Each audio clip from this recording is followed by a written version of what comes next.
अब इनको कुछ और तो दिख नहीं रहा। इन्हें पता है हमने ना रोजगार दिए, ना हमने कोई जनता के लिए काम किया, महंगाई से जनता त्रस्त है। तो अब इनको आखिरी में क्या होता है, जो बच्चा पूरे साल पढ़ता नहीं है ना, वही जाके लास्ट में मंदिर में गुरुद्वारे में जाके वो जो है उसी को भगवान याद आते हैं कि भैया अब तो भगवान तेरा ही सहारा है। तो अब बीजेपी वालों को सिर्फ भगवान का ही सहारा है, तो इन्हें नहीं तो कोई नहीं बचा सकता। नमस्कार, बहुजन टीवी देख रहे हैं आप और मैं हूं आपके साथ पूजा। और इस वक्त हम मौजूद है हापुड़ में, जहां से आज बहुजन समाज पार्टी के राष्ट्रीय महासचिव सतीश चंद्र मिश्रा मंडल स्तरीय जनसभा को आयोजित कर रहे हैं। और यहाँ से लगभग वो बाकी मंडलों में होते हुए आज हापुड़ पहुँच रहे हैं।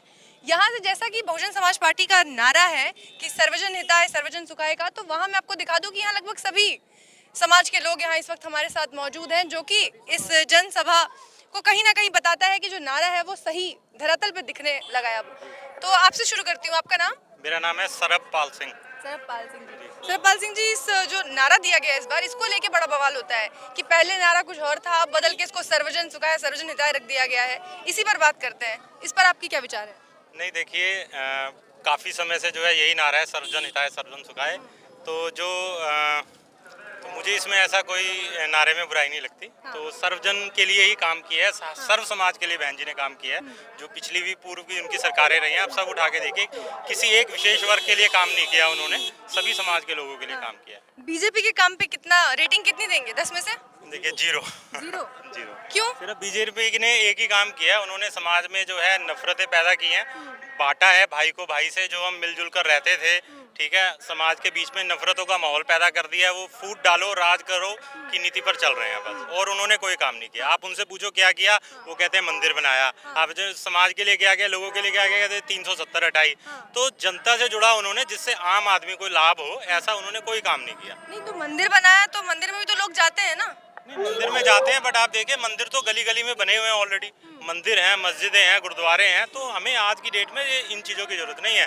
अभी देखिए, पेंडेमिक का दौर आया, इसमें लोगों को ये चीज़ समझ में आ गई कि असल में जो काम आएगा वो हमें अस्पताल काम आएंगे, ठीक है ना, जहाँ पे लोगों की जान बचेगी। वहाँ किसी मंदिर में या किसी गुरुद्वारे में जाके किसी की जान नहीं बची।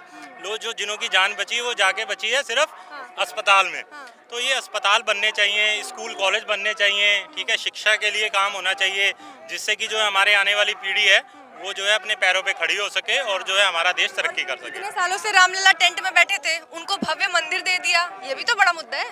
नहीं ठीक है, कोई बात नहीं, बट लेकिन देखा जाए तो ये बीजेपी ने नहीं दिया। ये सुप्रीम कोर्ट का फैसला आया और ये सुप्रीम कोर्ट के फैसले के आधार पर जो है ये मंदिर बन रहा है। तो इसका जो श्रेय है वो बीजेपी ले रही है, वो अलग बात है।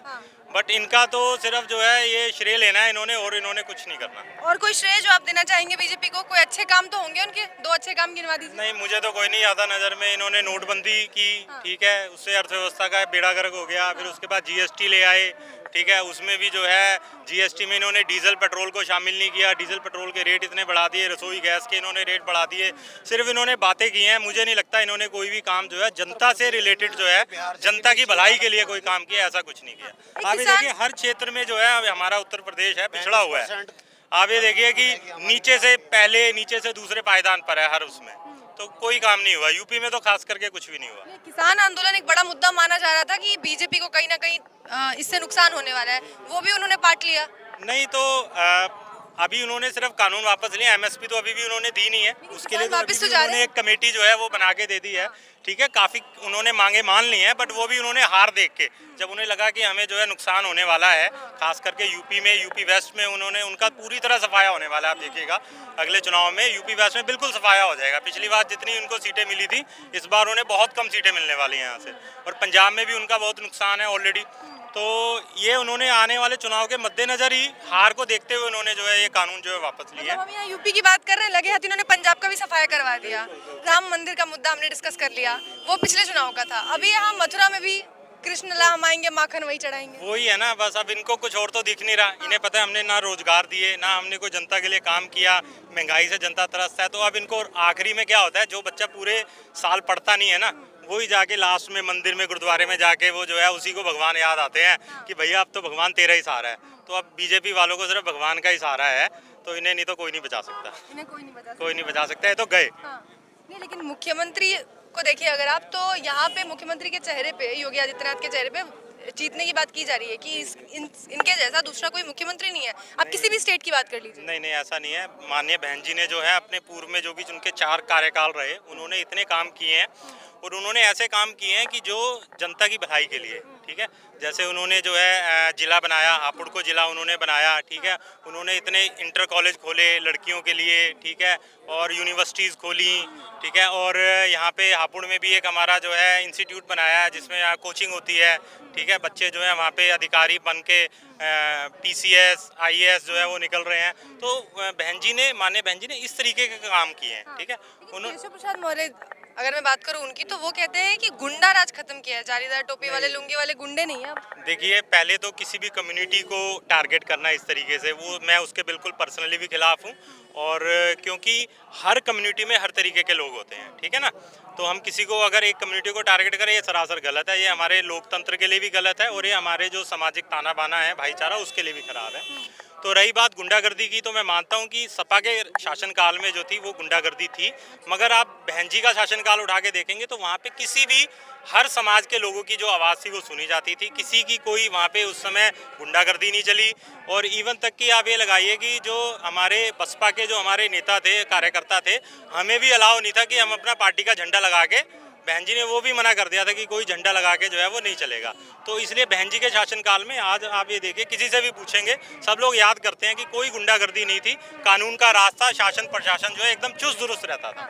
आपने नीली पगड़ी पहनी है, मैंने अभी नोटिस किया, लेकिन यहाँ टारगेट सिर्फ लाल टोपी को किया जा रहा है। नहीं देखिए, अब ये तो गलत है। वैसे मैं आपको बताऊं कि किसी भी एक पर्टिकुलर, किसी भी रंग को किसी समाज से जोड़ना, किसी कम्युनिटी से जोड़ना, ये गलत है। सारे रंग हमारे हैं। अभी मैंने नीली पहनी हुई है, कभी लाल भी होती है, कभी पीली भी होती है, कभी काली भी होती है पगड़ी, तो ये जो है केसरी भी होती है। तो हर रंग जो है वो, सभी रंगों को लेके साथ चलना चाहिए। किसी रंग को कोई रंग बुरा नहीं, ठीक है। हरे को टारगेट करते हैं, ठीक है। हरा रंग किसानी का है, हरा रंग जो है हरियाली का, प्रकृति का रंग है, ठीक है। तो लाल रंग जो है वो प्रेम का रंग है, ठीक है। नीला रंग जो है ये एक हमारा वीरता का प्रतीक है। तो ये सारे रंग जो है, ये इन्हीं रंगों से मिलके ही जो है दुनिया जो है ये खूबसूरत बनती है। पश्चिमी यूपी में ये हरा और लाल एक साथ आ गए हैं, जयंत चौधरी, अखिलेश यादव एक साथ मिल गए हैं। तो इन युवाओं के साथ में आने से कहीं फर्क पड़े? नहीं देखिए, लेकिन पश्चिमी यूपी में अभी भी जो लहर है वो आप समझिए कि बहुजन समाज पार्टी की लहर है, ठीक है। यहाँ पे समाजवादी पार्टी का कोई इतना वजूद नहीं है, ठीक है। यहाँ पे सिर्फ बहुजन समाज पार्टी का ही जो है वो बेस है। और जो लोग जो आज बीजेपी से त्रस्त हैं, जो बदलाव चाहते हैं, वो बहुजन समाज पार्टी की ओर ही आ रहे हैं। नहीं, लेकिन जिस तरीके की भीड़ हो रही है अखिलेश यादव की रैलियों में भी, कहीं ना कहीं भाजपा को अगर आप देखें तो उन्हीं को टारगेट कर रही है। नहीं देखिए, भाजपा ये दिखाना चाहती है क्या है कि उनका जो असली मुकाबला है वो बहुजन समाज पार्टी से है, मगर वो जानबूझ के दिखा रहे हैं कि बहुजन समाज पार्टी रेस में नहीं है। वो ये चाहते हैं कि उनका मुकाबला समाजवादी पार्टी से हो, है ना। वो समाजवादी पार्टी से मुकाबला करना चाहते हैं क्योंकि उन्हें पता है वो बहुजन समाज पार्टी से मुकाबला नहीं कर सकते। तो ये जानबूझ के उनको फोकस किया जा रहा है कि सारा फोकस बिल्कुल सारा जो फोकस है वो उधर मूव किया जा रहा है। और जो मीडिया भी है, जो हमारी प्रिंट मीडिया है, जो हमारा मीडिया भी उसी को दिखा रही है कि समाजवादी पार्टी रेस में। ऐसे ही 2007 में भी सभी दिखा रहे थे कि बहुजन समाज पार्टी कहीं रेस में नहीं है, मगर बहन जी फिर भी पूर्ण बहुमत की सरकार से जो है उन्होंने 5 साल पूरे चलाई और बढ़िया तरीके से चलाई। ऐसे ही एक और बात कही जाती है असदुद्दीन ओवैसी को लेके, बीजेपी कहती है सपा का एजेंट है, सपा कहता है बीजेपी का एजेंट है। ये क्या करेंगे फिर चुनाव में? नहीं देखिए, जहाँ तक मुझे भी ये लगता है पर्सनली, वैसे तो मेरा मानना ये है कि हर किसी को लोकतंत्र में चुनाव लड़ने का अधिकार है, ठीक है। सिर्फ हम इस आधार पर कि वो चुनाव लड़ने आ गए हम उन्हें एजेंट नहीं कह सकते। बट पर्सनली मेरा जो है कहीं ना कहीं मुझे ऐसा भी लगता है कि वो हमेशा वहीं पर ही चुनाव लड़ने पहुँचते हैं जहाँ बीजेपी हार रही होती है। तो इसलिए मुझे कभी कभी ऐसा महसूस होता है कि वो बीजेपी को फायदा पहुंचाने के लिए ही वो चुनाव के मैदान में